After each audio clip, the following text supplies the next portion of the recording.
So we're here at the Baltimore 2011 Magnet Conference, and I'm here with Dr. Barb Heitman and Dr. Vicki George.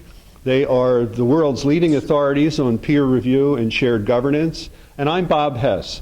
I'm the founder for the Forum for Shared Governance, and I'm the Executive Vice President of Global Programming with Gannett Education, Gannett Healthcare Group, and we're the largest provider of healthcare education in the world. I'm privileged to talk to these two fine nurses about peer review and why we should care about it. So tell me why we would care about peer review and shared governance.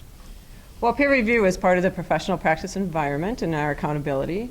And what I love is that we're in this historical place right now where you're looking at nursing and the history of that. We have a rich history of nursing leadership with peer review since the 1980s, and we just haven't implemented it.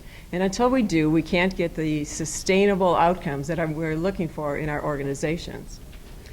And I believe the second part of that, which is the shared governance aspect of it, is that shared governance, I think, in some context, has been looked at as a management model rather than a professional practice model.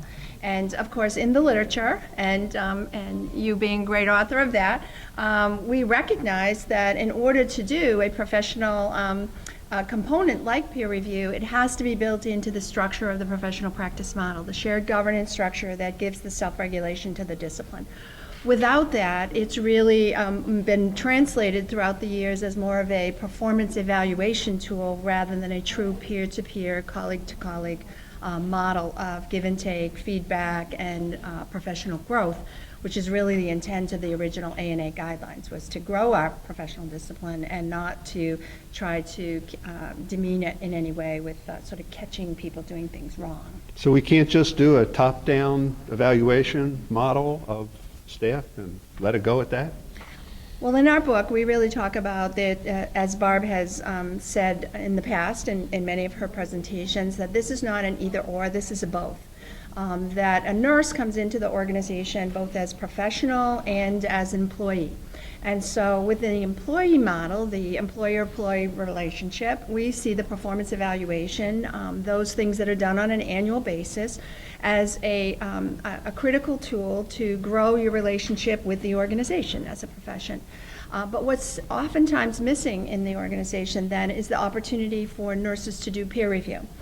So you see the medical staff doing their peer review as a professional component. Nurses now need to do peer review as well.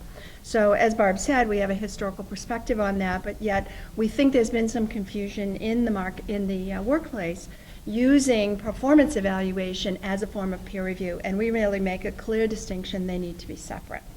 The fascinating piece to me is that shared governance and peer review really came out at the same time. Mm-hmm. And both of them are fairly new concepts to many organizations, or the maturity of them and really full understanding. So what we've been able to do in our work is actually integrate them, or I would say marry the two, because it's not one or the other, it's really both. And with both of those components, you can help create this professional practice environment for quality and safety outcomes.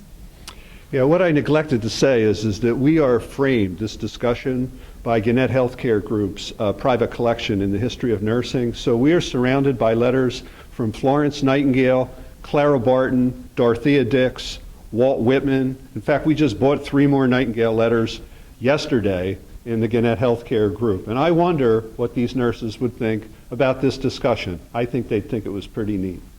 I think if you look really at some of the writings of Florence Nightingale, where she's used the aspects of research and epidemiology of infection control, those types of things, to use that as an educational model for nurses, that her true intent of all of that is to have nurses help each other grow from a professional perspective by doing peer review.